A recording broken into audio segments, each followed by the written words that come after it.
Nais ko lamang pong gamitin ang aking karapatan sa aking pong personal na paniniwala. Para po sa akin kasi,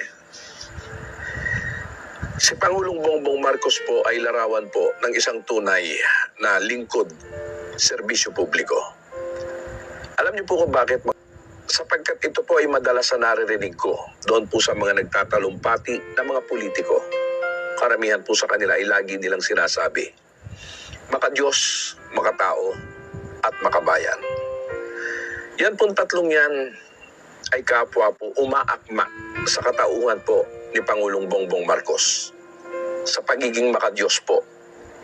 Sa kabila po ng mga pagbati ko sa kanya, hindi po siya nagsalita ng anumang laban sa anuman pong relihiyon.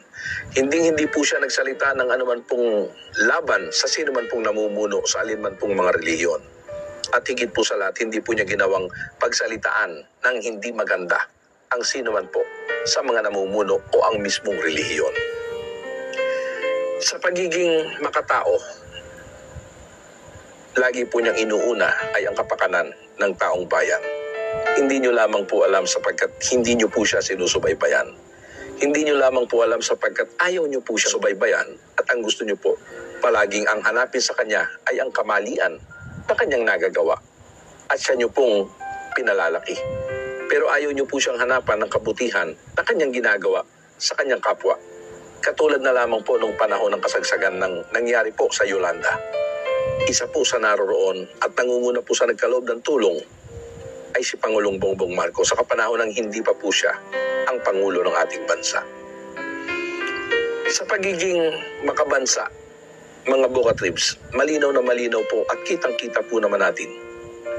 Pinoprotektahan po niya ang teritorial ng Pilipinas. Pinoprotektahan po niya ang kalalagayan ng ating bansa.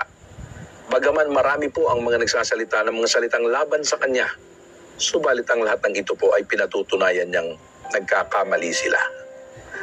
Sa mga tuwid mga Bokatribs, sa salita pong maka-Diyos, makatao at makabansa. Ang salita pong yan, para po sa aking paniniwala, ay angkop para po kay Pangulong Bongbong Marcos. Kung meron man pong mga nagbibintang ng kung ano-ano pong masasamang salita at kung ano-ano pong bintang, mga Bokatribs, gamitin niyo po ang inyong kaisipan. Kung ito po'y walang patotoo, bakit niyo po paniniwalaan?